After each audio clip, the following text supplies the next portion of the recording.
Vous écoutez Le Salon dans tes oreilles, une balado-diffusion dans laquelle des auteurs, des autrices et des personnalités discutent de leurs livres, de leurs lectures et des sujets qui animent l'actualité littéraire. Les enregistrements ont été faits lors du dernier Salon du Livre de Montréal en novembre 2020. Ce contenu est aussi disponible en vidéo sur www.salondulivredemontréal.com. Bonne écoute et bonne lecture.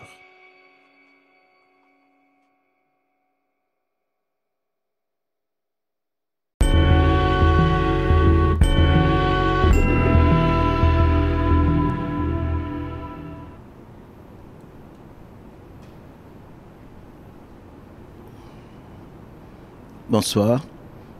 Le Salon du Livre de Montréal, en collaboration avec Métropolis Bleu, nous convoque à ce rendez-vous avec l'histoire. Effectivement, nous avons rendez-vous ce soir avec l'histoire, rendez-vous avec Nelson Mandela.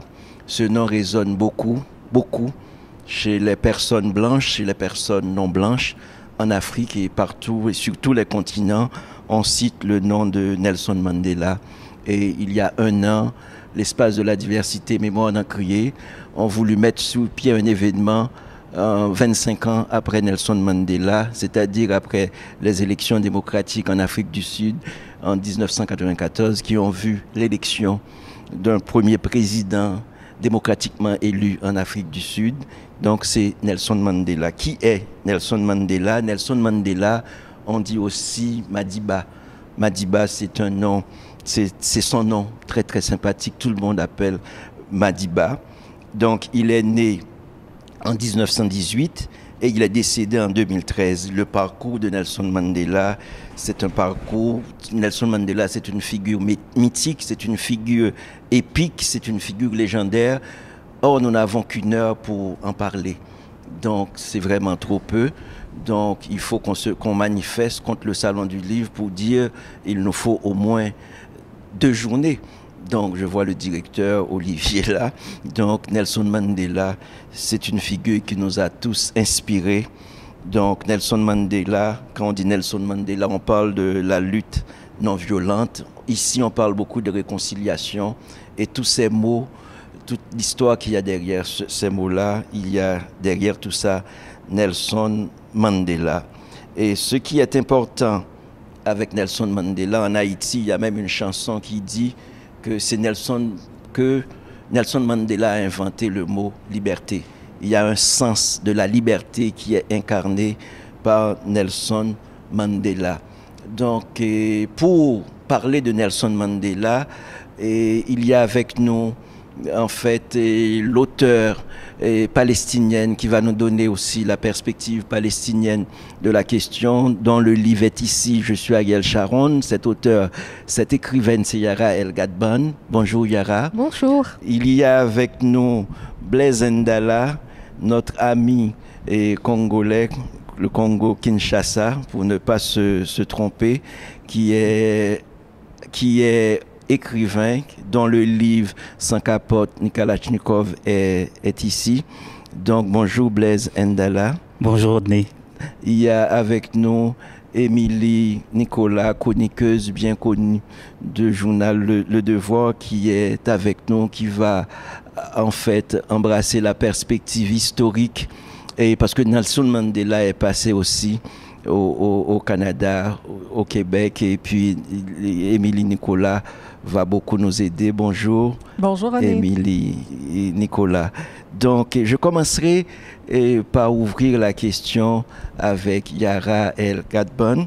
Et la perspective palestinienne est très intéressante pour nous, parce que quand on dit Nelson Mandela, donc je pense que tous les pays qui rêvent d'incarner à la face du monde une certaine liberté, une certaine indépendance d'esprit et de pensée, tous ces pays-là se sont mis debout à chanter Nelson Mandela.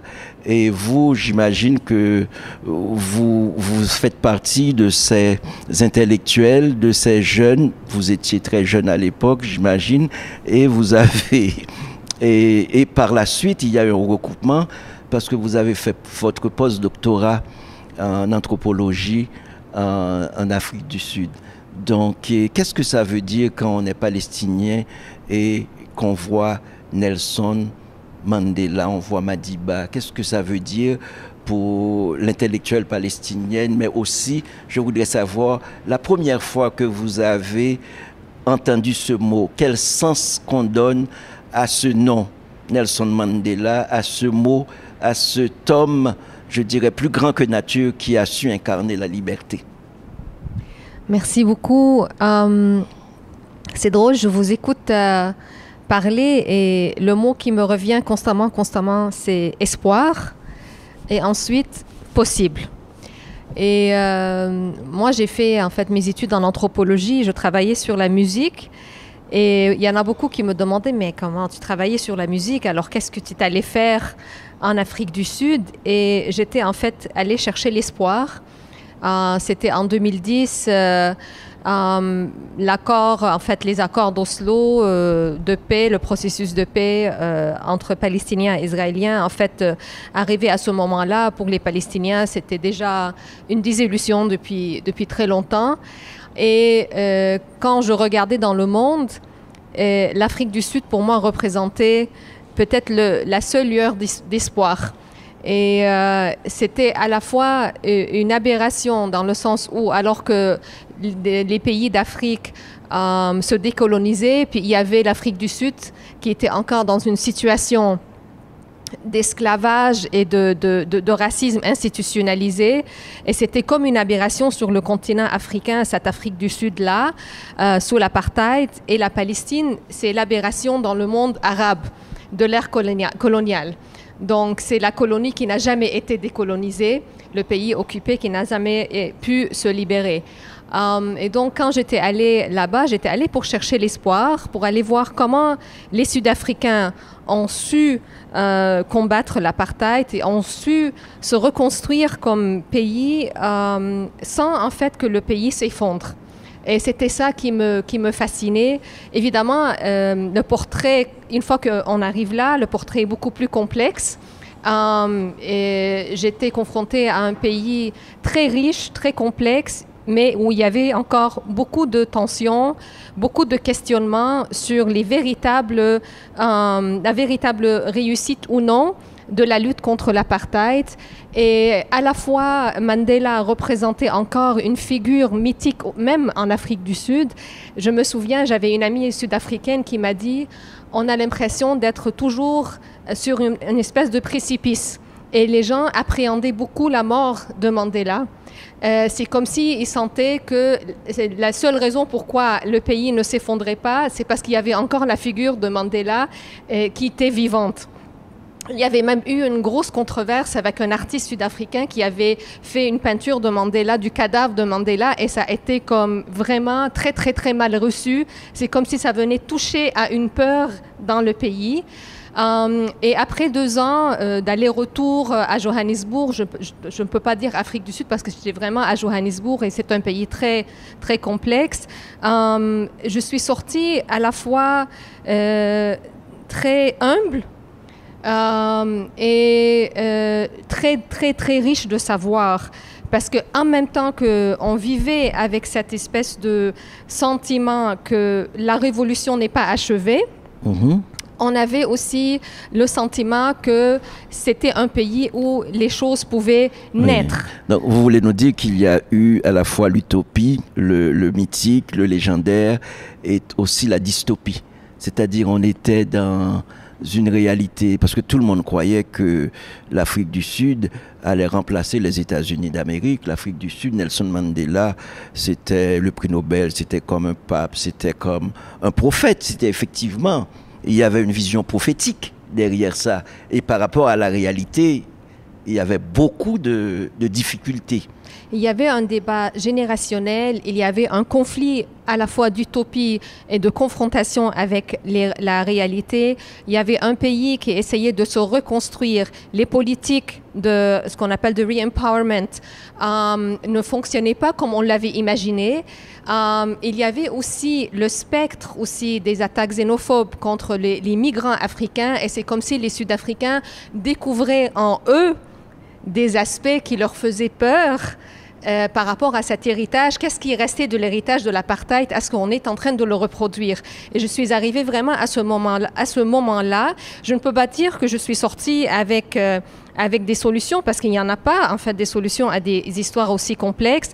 Mais mon regard sur le monde, je dois dire, a changé complètement depuis que j'ai eu l'honneur de côtoyer des Sud-Africains et de côtoyer des intellectuels et des artistes de l'Afrique du Sud. Et je pense que l'héritage de Mandela est là. C'est-à-dire qu'on est dans un commencement. Moi, je regarde beaucoup plus vers l'avant. On ne peut pas défaire plus d'un siècle de violence structurelle en 25 ans. C'est très, très court, mais j'ai encore je regarde quand même avec beaucoup d'espoir et d'optimisme l'Afrique du Sud. Merci Yara. Maintenant, on va passer la parole à Blaise Ndala. Blaise, j'aimerais bien que vous fixiez pour nous la perspective congolaise avec Blaise qui a grandi en fait à Kinshasa. C'est intéressant, je vois déjà, et vous me direz s'il y a un recoupement ou pas, parce que vous avez fait des études de droit. Nelson Mandela était avocat et Nelson Mandela a eu le prix Nobel c'était en 93, ouais. Et je pense que Blaise Ndala rêve d'avoir ce prix, pas pour la paix, mais pour la littérature. Donc, je vois un certain nombre de recoupements. Et puis, ça fait rire, mais c'est très sérieux. Hein? Donc, et puis, il y a toute cette figure héroïque, etc., incarnée dans votre littérature, Blaise. Je pense qu'il y a cet aspect, cette relation avec l'histoire. J'ai eu comme éditeur la chance de découvrir et d'éditer prochainement votre livre Dans le ventre du Congo, où on sent toute cette vision politique très forte, incarnée en fait par une pensée de l'Afrique. Est-ce que vous pouvez nous parler de comment Nelson Mandela a résonné en vous? Qu'est-ce que c'est que ce nom? Qu'est-ce que c'est que cette figure? Et comment vous assumez cet héritage-là? Merci, mais je vais d'abord préciser pour ce qui est du prix Nobel de la littérature, je vais vous le laisser. Hein. Je ne vais pas vous griller la politesse, vous êtes là depuis beaucoup plus longtemps que moi, et c'est pas avec les 2 romans que j'ai pondu que je vais prétendre à un si grand honneur. Pour revenir alors à votre question de manière plus sérieuse, Mandela résonne en moi très très jeune, hein. J'ai 11 ou 12 ans, je suis chez les frères Joséphites à l'internat à l'époque, par le théâtre.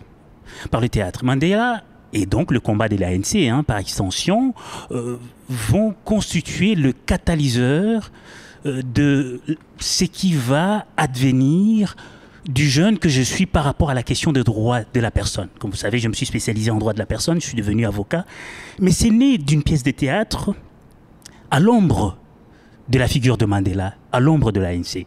Donc j'ai 11-12 ans, nous jouons avec un prêtre qui était le metteur en scène, le directeur de l'école où j'étudiais, une pièce intitulée Les armes et les larmes de Soweto. C'est une pièce qui est en résonance avec le massacre de Schapperville, que l'on connaît, qui a eu lieu le 21 mars 1960, au cours duquel de jeunes et de moins jeunes Sud-Africains noirs avaient quitté le quartier du township de Schapperville en jetant leur passeport. Vous savez, les Noirs, à l'époque de l'apartheid, devaient se munir d'un passeport pour se déplacer à l'intérieur de l'Afrique du Sud. Ils vont jeter leur passeport, ils vont donc s'élancer à l'assaut d'un commissariat de police en disant « Nous n'avons pas nos passes, arrêtez-nous tous, foutez-nous en prison ».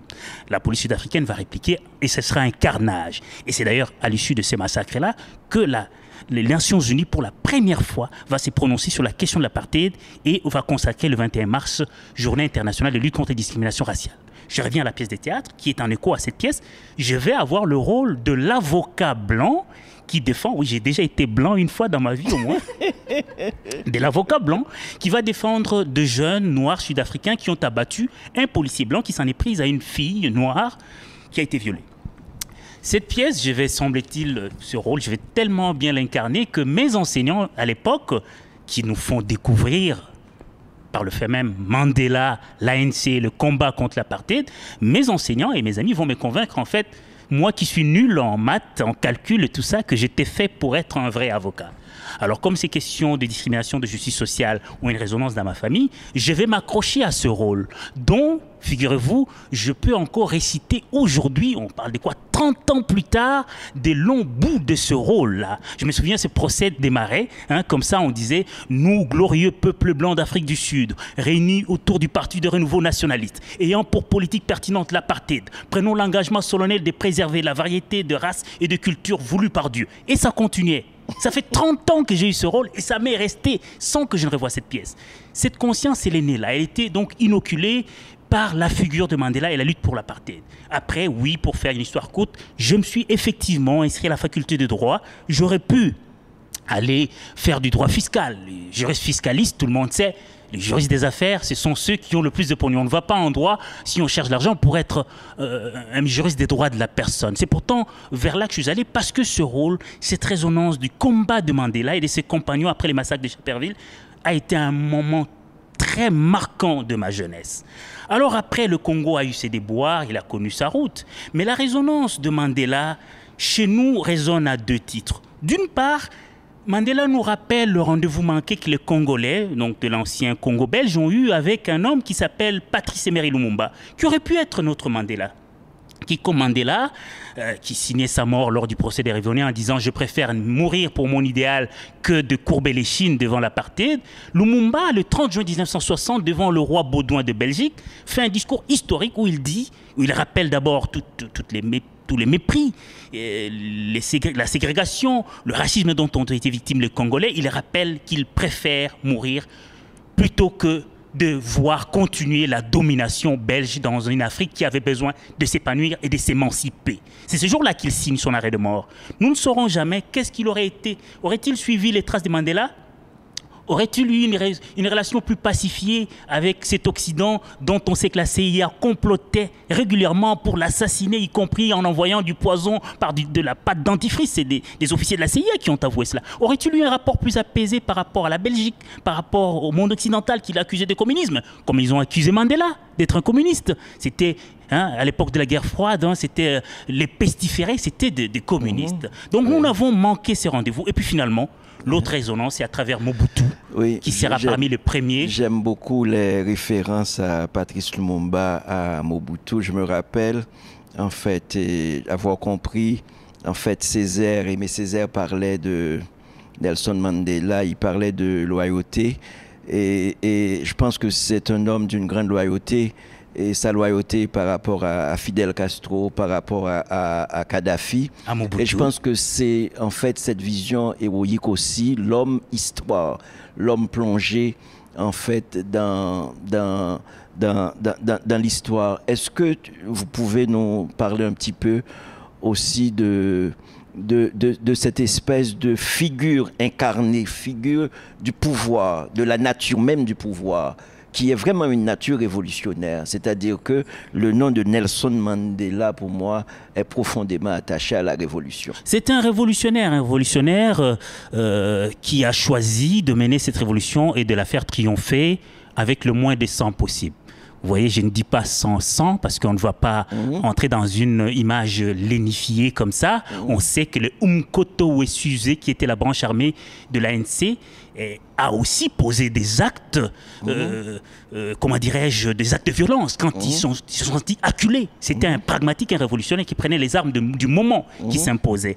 Mais quand vous citez Kadhafi, Mobutu et Castro notamment, ça montre à quel point cet homme-là, ces grandes figures mythiques, avaient le sens et de l'honneur. C'était un prince Kossa, ne l'oublions pas, Rolihala, c'était un prince Kossa, Mandela.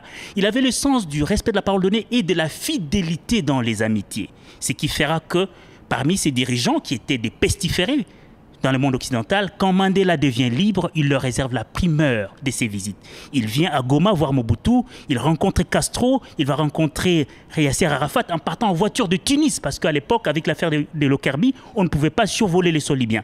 Et quand on lui pose la question, je terminerai par ce détail à New York, quand il arrive à New York, et qu'on lui demande, vous fréquentez des hommes comme Mobutu, comme Castro, comme Arafat, vous leur faites des éloges.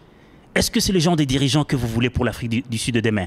La fidélité du prince Rolihala, il leur dit, L'erreur que vous commettez, c'est de penser que vos ennemis sont le nôtre. Parce qu'ils savaient que quand tout le monde écrivait l'ANC sur la liste des terroristes, eh bien, Castro, Kadhafi, Mobutu, malgré leurs torts, étaient fidèles, lui avaient donné les moyens de combattre l'apartheid. Et ça, il ne l'a jamais oublié. Ce n'est pas rien. Merci Blaise. Je vais en écho avec tout ce que vous dites, citer un petit peu Nelson Mandela, on parle de Nelson Mandela qui a beaucoup parlé, qui a beaucoup écrit aussi. Et Nelson Mandela disait quelque chose qui va peut-être faire écho à ce que Émilie Nicolas va nous dire. Un gagnant est juste un rêveur qui n'a jamais cédé. Un gagnant est juste un rêveur qui n'a jamais cédé. Et je vois qu'il y a quelqu'un qui devait être ici, un écrivain qui s'appelle Alain Rimbaud, qui écrit, ça fait sa 5e question. Donc je pense qu'il m'aide à co-animer. Et il pose la question en disant: les autochtones au Canada ont-ils besoin de Nelson Mandela? Donc il pose cette question. Donc je prends une de ces questions-là et je vais enchaîner avec Émilie Nicolas, qui connaît bien les questions d'ordre historique. Et Nelson Mandela est justement passé ici. Nelson Mandela a été accueilli ici. Et on a compris tout ce qu'il y avait comme difficulté autour de la réception, je veux dire la réception critique, la réception politique de Nelson Mandela ici, comment les militants ont vu Nelson Mandela. Mais j'aimerais poser la question: comment, en tant que afro-québécoise, haïtiano-québécoise, comment Émilie Nicolas a, et je ne peux pas dire vécu, a compris Nelson Mandela, et quelle est votre participation à l'image de Nelson Mandela ici au Canada et au Québec? Merci René. La première chose que je dirais, c'est que ce que je remarque, même ici à Montréal, il y aura... tu faisais allusion à une forme de clivage générationnel. Je ne dirais pas nécessairement clivage pour parler de ce qui parle ici, mais simplement une différence de perspective en fonction des générations. Il y a tout un mouvement de gens de toutes les origines qui ont longtemps milité du Québec, du Canada, contre l'apartheid. C'est des militants qui, eux-mêmes, se sont fait taguer de communistes longtemps. Il y en a plusieurs qui l'étaient fièrement, mais il y en a qui ne l'étaient pas aussi. Tout comme c'était le cas en Afrique du Sud. C'est comme si, dans un contexte de guerre froide, en fait, la meilleure façon de s'assurer de garder le pouvoir, c'était, quand on fait partie du bloc occidental, c'est de taguer ses opposants communistes, et puis voilà, on les a décrédibilisés. Donc, on a fait ça longtemps avec l'ANC.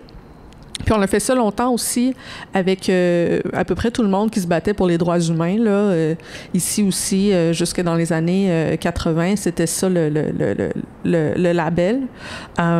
Donc, je pense que pour une certaine génération, puis quand il est passé ici, ça l'a marqué énormément de gens. Il y a beaucoup d'aînés dans les communautés qui se souviennent de ce passage-là, dans la communauté particulièrement anglophone de Montréal, des gens qui ont milité pour en faire une journée officielle aussi à l'Assemblée nationale au mois de février.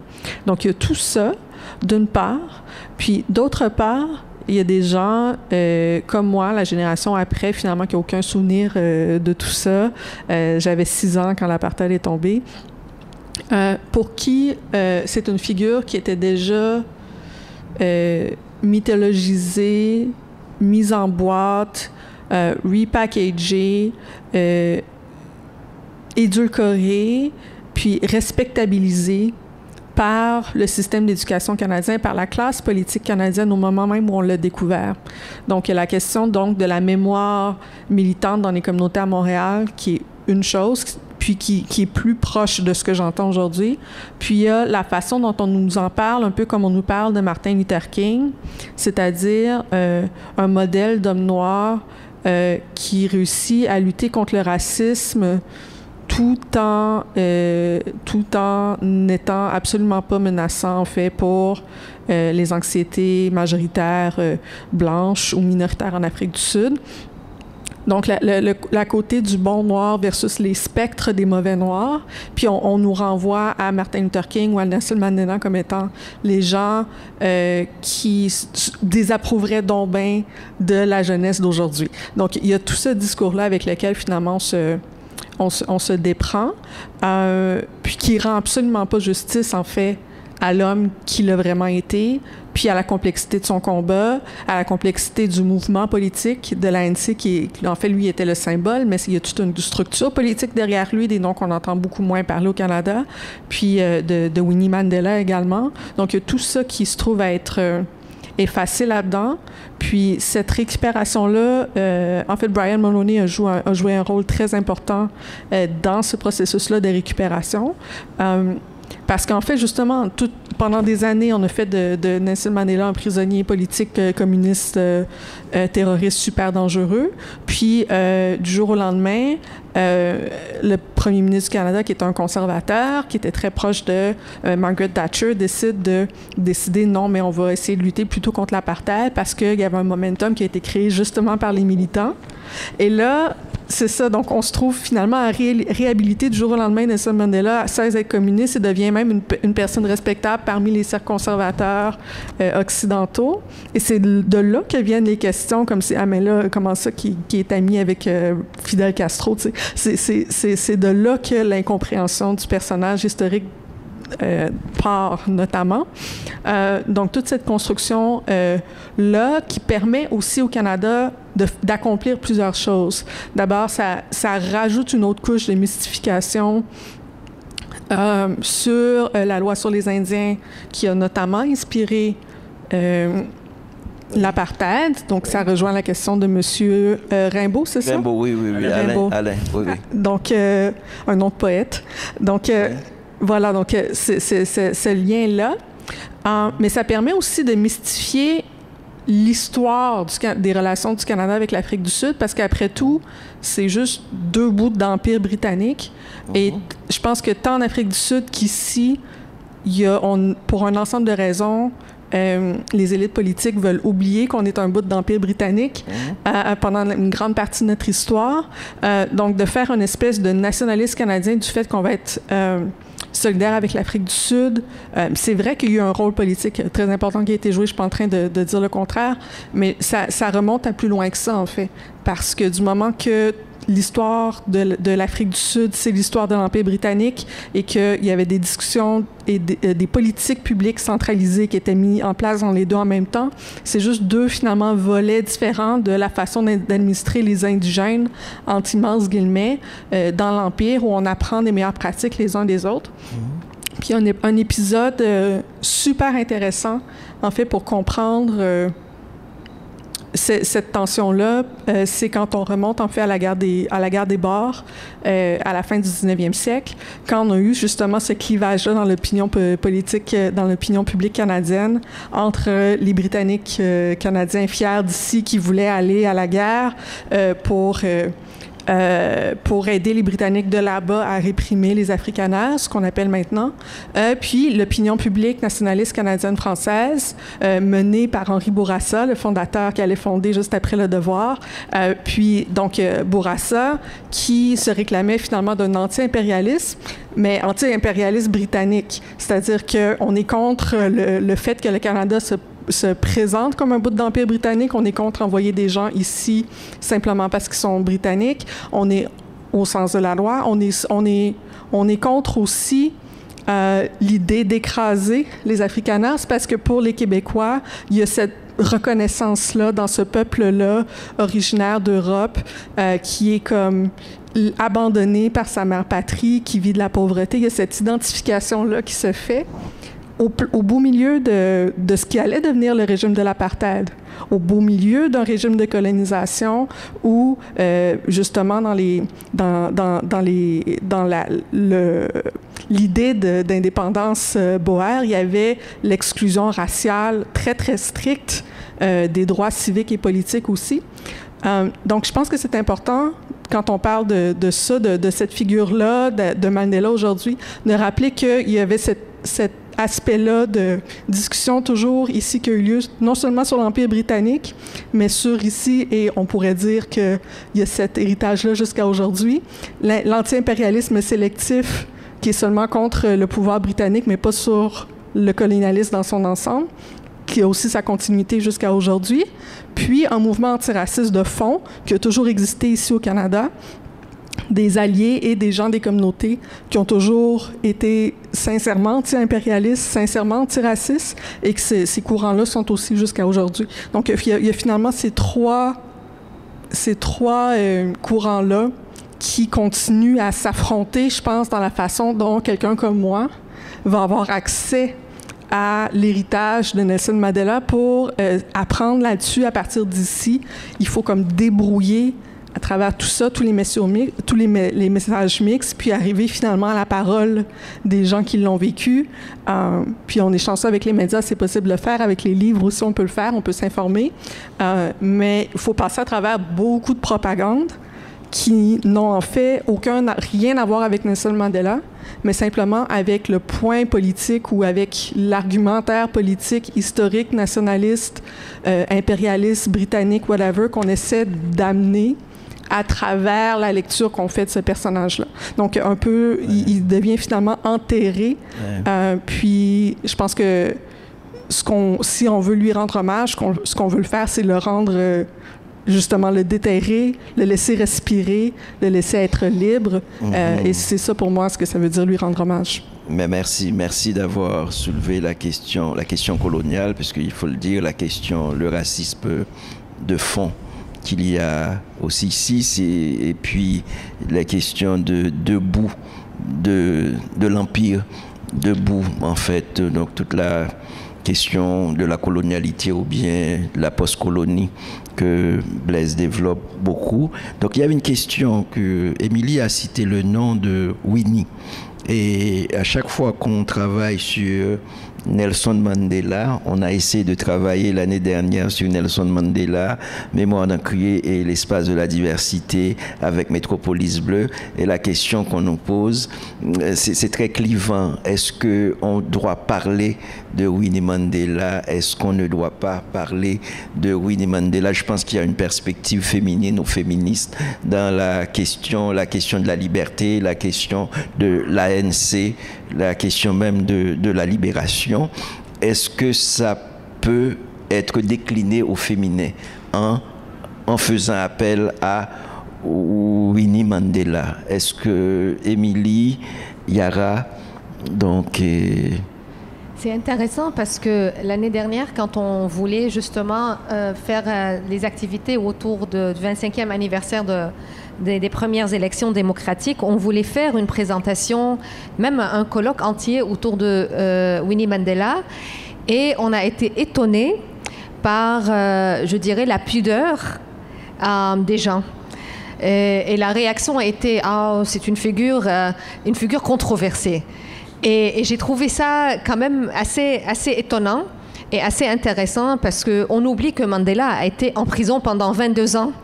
Et s'il est sorti après pour, en fait, la lutte continuait pendant qu'il était en prison, mais qui l'a mené? Donc, il n'y avait pas que lui, évidemment. Puis, il y a beaucoup qui parlent du rôle que Winnie Mandela avait joué pendant cette période-là, mais qui demeure aujourd'hui comme une figure controversée. Et je pense que l'histoire de la lutte contre l'apartheid n'a pas encore été racontée au féminin. On a beaucoup de figures de masculins, en commençant par Mandela.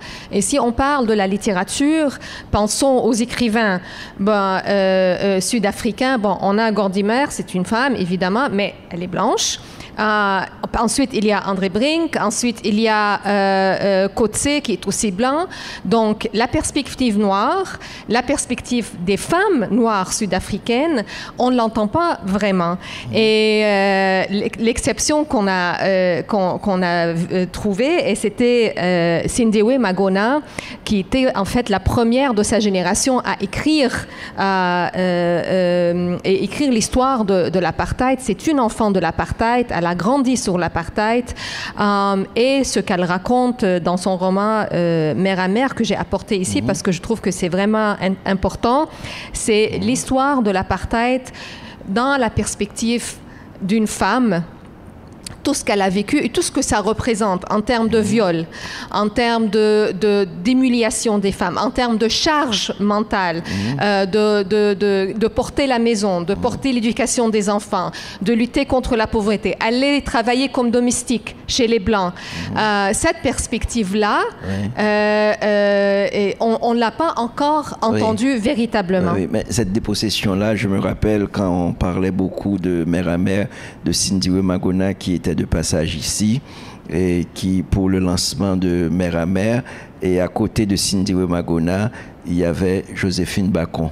En fait, c'est-à-dire que c'est pour répondre encore à la question de Alain Rimbaud qui nous parlait de est-ce que les autochtones, en fait, les autochtones ont-ils besoin d'un Nelson Mandela?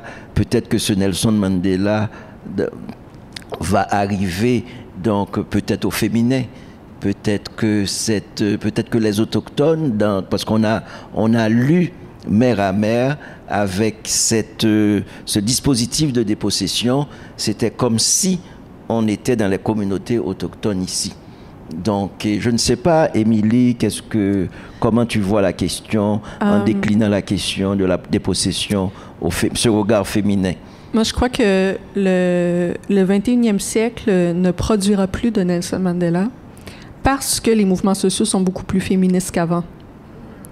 C'est-à-dire que, tant pour des points de vue de fond, comme la figure du sauveur, de la figure christique, élever n'importe quel humain, là, nécessairement, la réalité ne sera jamais aussi belle que le mythe. Donc, ça expose à des failles, ça expose à des risques sécuritaires incroyables. Le nombre de figures christiques de la sorte un peu partout à travers le monde qui sont morts assassinés, dont Lumumba. Cristalliser des mouvements sociaux autour d'une figure charismatique, c'est aussi rendre le mouvement social en question très facile à étêter. Puis là, tout de suite, c'est comme si on a enlevé le symbole, on a enlevé la force du rassemblement. Donc, non, les mouvements sociaux que je vois émerger au 21e siècle ne sont plus forgés de cette façon-là. On parle beaucoup plus de collectif et les gens font exprès dans l'éthique militante pour partager le micro. Quand quelqu'un, justement, essaierait de se mettre dans ce rôle-là, les mouvements sont toujours en train de dire, en fait, non, ça fait pas partie de nos valeurs. C'est la façon dont Black Lives Matter est organisée, c'est la façon dont I Don't Know More est organisée. Donc, c'est pour ça qu'en fait, l'idée de l'homme leader, c'est plutôt, en fait, des collectifs de femmes. Puis, quand on voit les causes autochtones, celles qui sont les fronts le plus souvent, ben c'est les femmes autochtones qui sont là, qui sont les gardiennes du territoire, de la terre, de l'eau. Puis elles ont pas besoin d'être des superstars, en fait. Puis je dis pas que Nelson Mandela avait besoin d'en être une. Il l'a été aussi, il en est devenu une pendant qu'il était en prison. Ça dépend aussi pas de lui. Mais je dis simplement qu'il y a quelque chose dans le système médiatique aussi qui crée des figures comme ça. Il y a une idéologie autour du leadership qui est derrière ce genre de messianisme-là, qu'il y a une grande réflexion qui s'est faite dans les dernières années sur comment déconstruire ça. Puis cette déconstruction-là a été portée par le mouvement féministe. Donc finalement, pour revenir à Winnie Mandela, oui, il faut en parler, mais il faut aussi parler de toutes les femmes qui ont risqué leur vie, plusieurs qui sont mortes, aussi pour lutter contre l'apartheid. Puis leur rôle dans le mouvement, c'est pas parce qu'elles étaient la femme de... ça va plus loin que ça, je pense, en fait. Si on veut déconstruire en fait, donner la juste part de crédit aux femmes, je pense qu'il faut aller plus loin que de se poser la question, oui, mais la femme de Nelson Mandela ou la femme de Martin Luther King, en fait, je pense que ça va plus loin que ça, mais ça passe notamment par elle, c'est sûr. Je voudrais relancer la question là. Et Émilie vient de nous dire quelque chose que je considère de très, très grave. c'est-à-dire le 21e siècle, il n'y aura pas de Nelson Mandela. Je ne pense pas. Donc j'aimerais bien relancer, par exemple, là, les jeunes qui nous écoutent peut-être en Haïti, les jeunes militants, et les jeunes qui nous écoutent en Palestine, les jeunes militantes, etc., un petit peu à travers le monde. Je ne sais pas si ça résonne comme ça, en fait, chez eux. Ce côté messianique, est-ce que c'est pas encore présent? Est-ce que cette vision, cet élan visionnaire, cette espèce d'utopie politique, est-ce qu'elle n'est pas, en fait, dans des soubassements politique, est-ce qu'elle n'est pas là, est-ce qu'elle ne résonne pas encore? Je vais laisser la parole à Blaise, et puis j'aimerais bien que Yara nous donne la perspective palestinienne. Donc, et puis, avant, je voudrais citer Nelson Mandela, puisqu'il est question de Nelson Mandela, qui nous dit être libre, ce n'est pas seulement de se débarrasser de ses chaînes, c'est vivre d'une façon qui respecte et renforce la liberté des autres. Citation d'ailleurs qui est aussi le titre du livre qu'il aurait pu écrire et que le grand écrivain Mandla Langa a publié en Afrique du Sud il y a quoi? La version française est sortie il y a 4 ans à peu près. Alors moi je vais peut-être mettre pas un bémol, mais j'ai un doute moi par rapport à ce que disait Émilie. Je pense que cette lecture qui n'est pas fausse, je pense qu'elle est comment dirais-je, occidentalo-centrée en quelque sorte. C'est vrai que si on parle de Montréal et qu'on regarde les choses, comment elles se passent aux États-Unis avec les Black Lives Matter, ici au Canada, les mouvements sociaux, quand on parle de mouvements sociaux, je pense qu'on a beaucoup tendance à regarder les mouvements sociaux au nord. Moi, quand je regarde, vous parliez d'Haïti, quand je regarde en Afrique, prenons le cas de la RDC, qui s'est beaucoup mobilisée dans les dernières années pour faire partir le régime Kabila, avec des mouvements citoyens qui sont des mouvements collectifs. Mais malgré cet aspect collectif, il y a toujours eu des figures fortes et parfois masculines. Je pense au Congo, dans le cas d'un jeune qui s'appelle Luc, du groupe Lucha, dont la maison a été brûlée le jour où j'arrivais à Goma.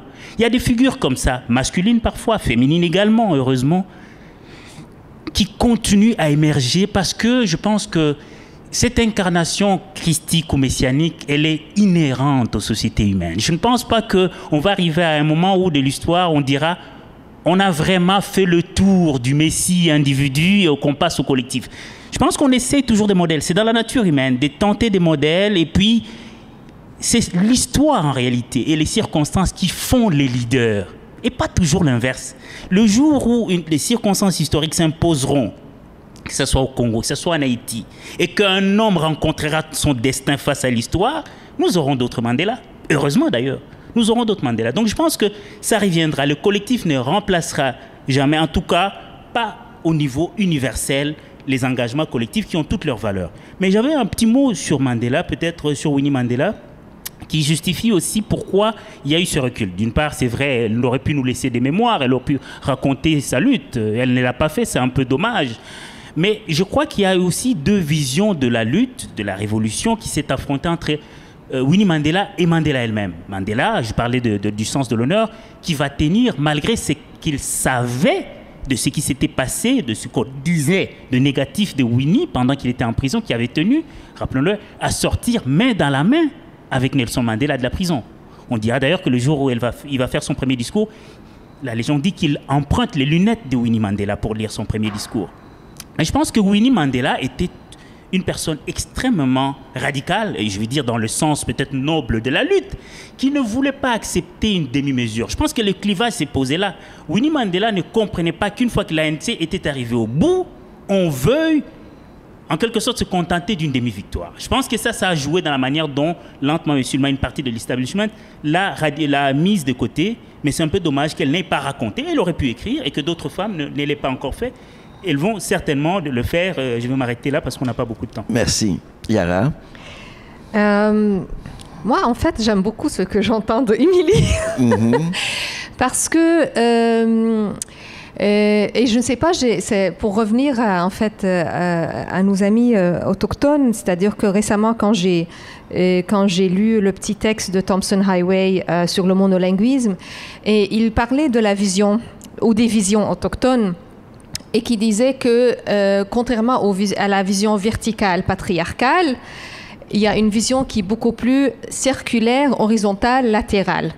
Et qui fait que, en fait, c'est pourquoi on est toujours en conversation avec nos ancêtres. Et en même temps, il y a une ouverture à tous les niveaux. Il y a un partage à tous les niveaux, et d'expérience, et d'héritage, et de voix, et de questionnement.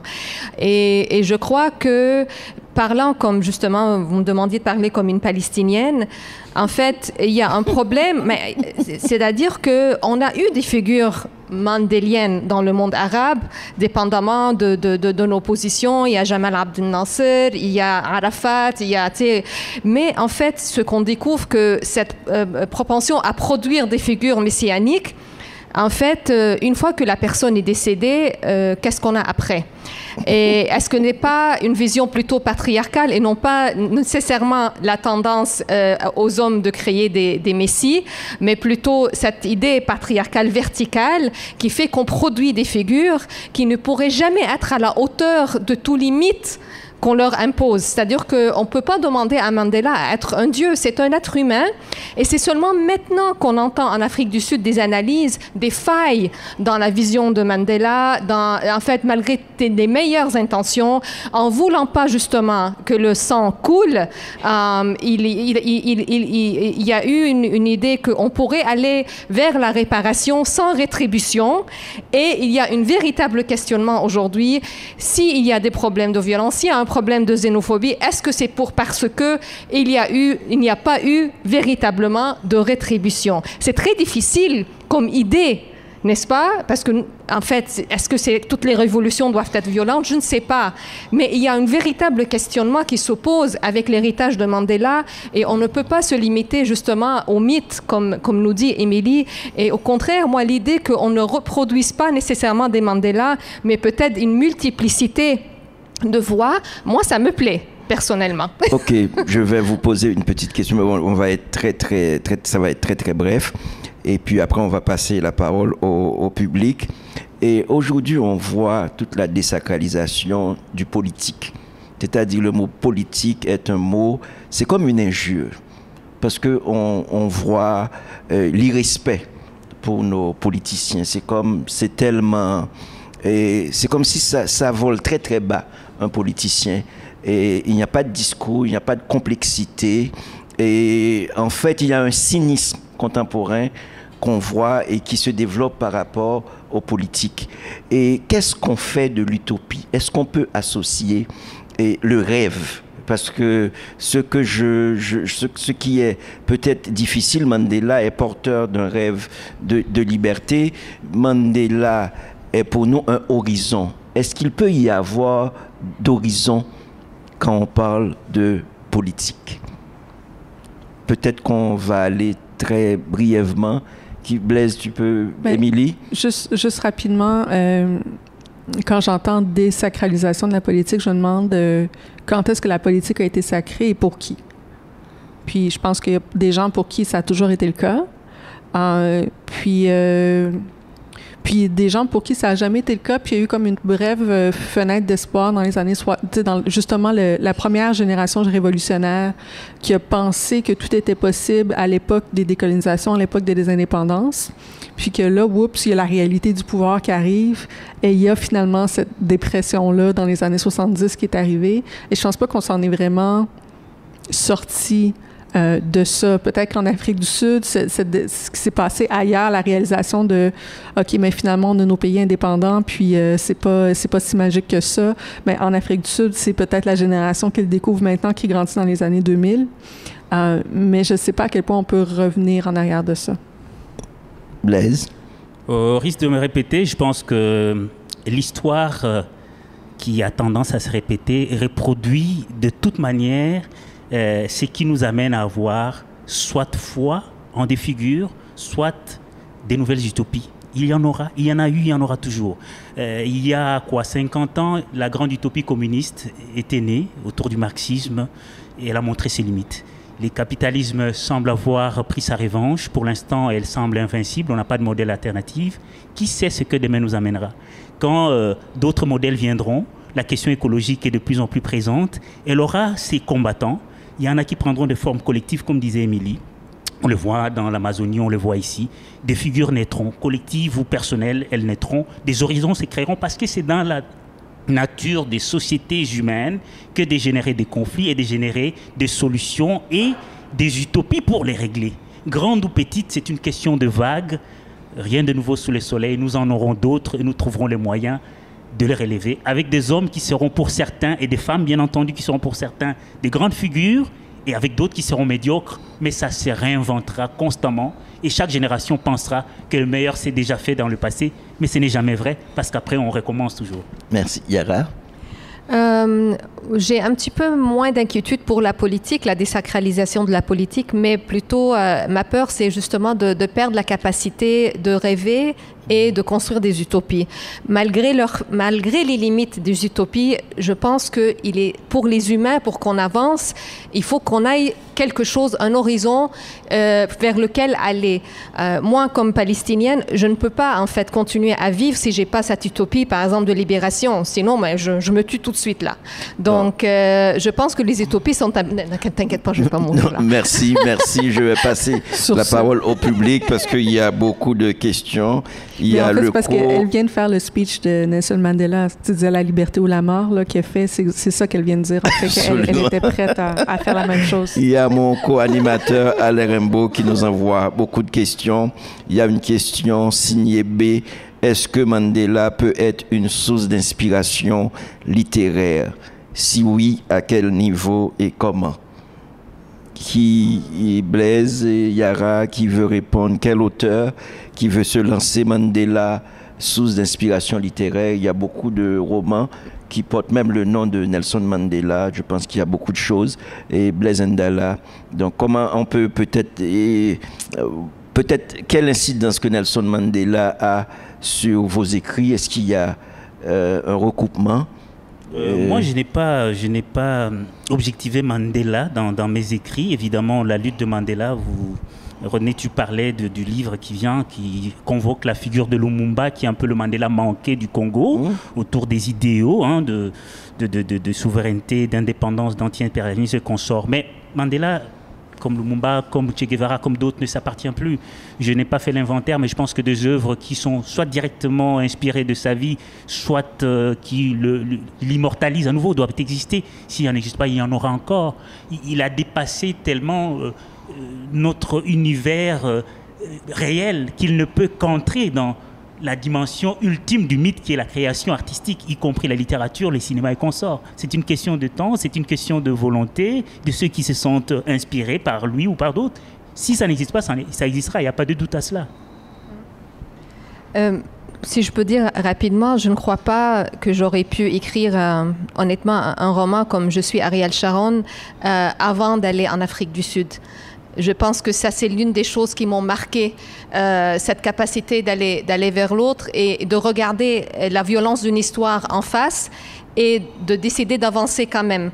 Et je pense que s'il y a une inspiration de Mandela, mais encore une fois, je ne dirais pas lui seul, mais l'expérience, je dirais, sud-africaine et du peuple sud-africain dans toute sa diversité, je pense que c'est une inspiration, effectivement, pour l'humanité. Avec toutes ses failles et avec tout ce qui reste encore à faire et à travailler. C'est là aussi l'expérience humaine, c'est ça qui fait en fait que c'est un pays extraordinaire. Il ne faut pas mythologiser le pays, mais il ne faut pas non plus effacer ce que ce pays a fait. C'est quand même extraordinaire comme moment historique et ça, il ne faut pas l'oublier. En 2020, quel regard peut-on porter sur l'œuvre et l'héritage de Mandela qui diffère de celui qu'on pouvait lui porter auparavant? Comment les accomplissements et les luttes de Mandela peuvent-ils résonner particulièrement dans le contexte actuel? La question est signée M, mais je pense que j'oriente la question vers Émilie Nicolas. Mais je veux dire, je pense que ça fait 1 heure qu'on essaie d'en discuter.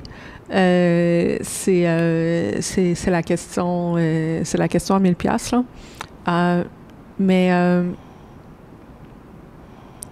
je pense que particulièrement en 2020, je veux dire en ce moment il y a des questions, mais ça fait quelques années, mais toute la question par exemple de la dépossession ou de la repossession des fermes, des territoires qui avaient été écartés. C'était parce qu'on ne pouvait pas tout faire en même temps. Puis encore une fois, c'est pas une critique de l'homme. Mais la question de comment peut-on faire la révolution sans redonner les terres?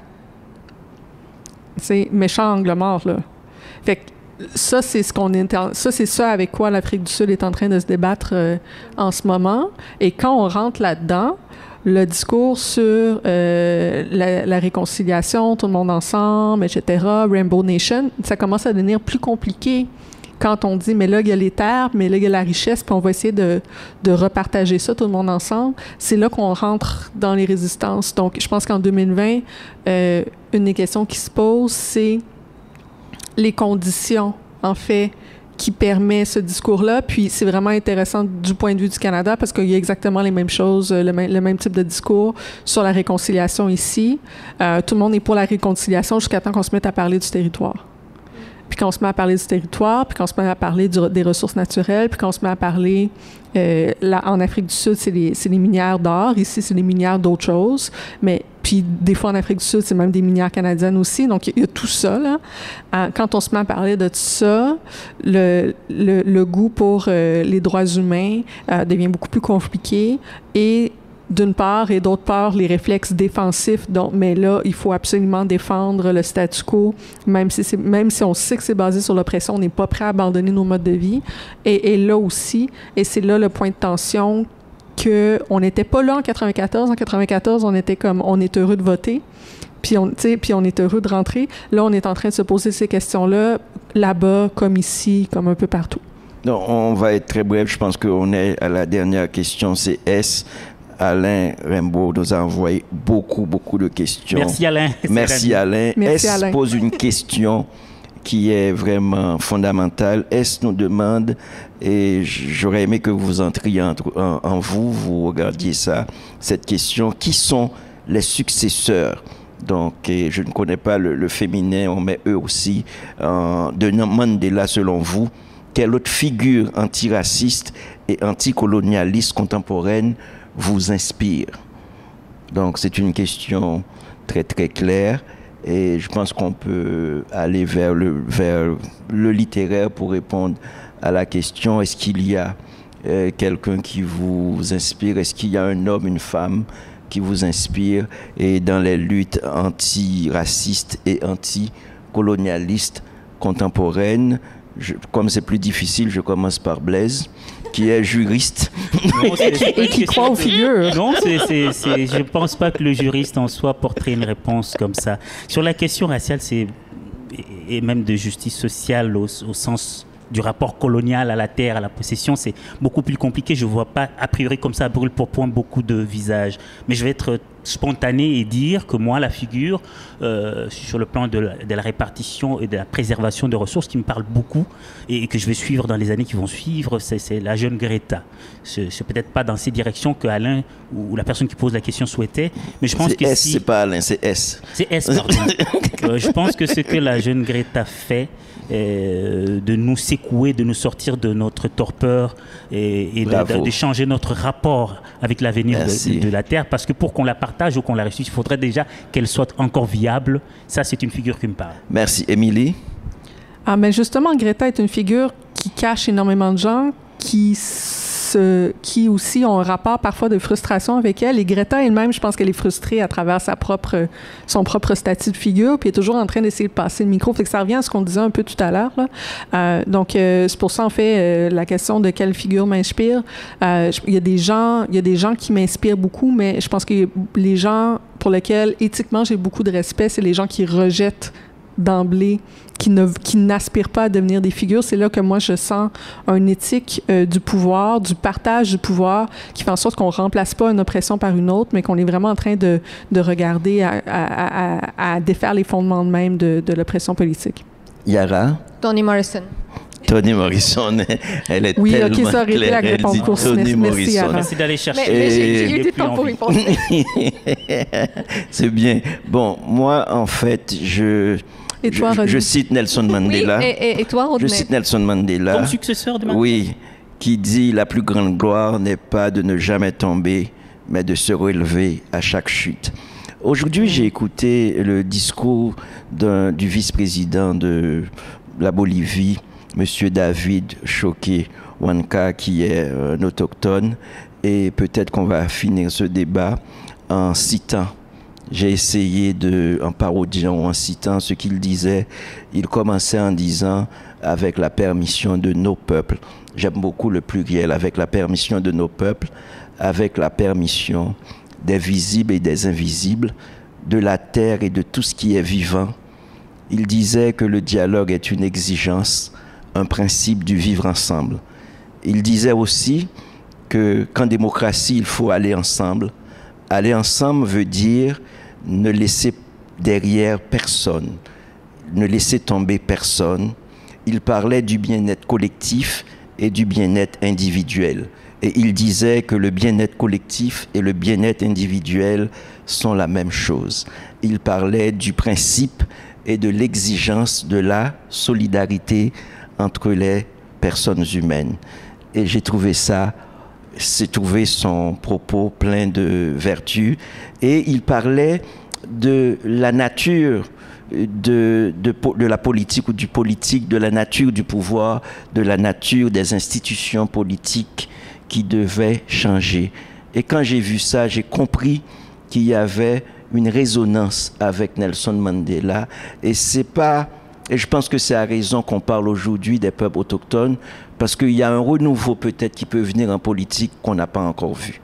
Merci. Merci. Merci. Merci, René.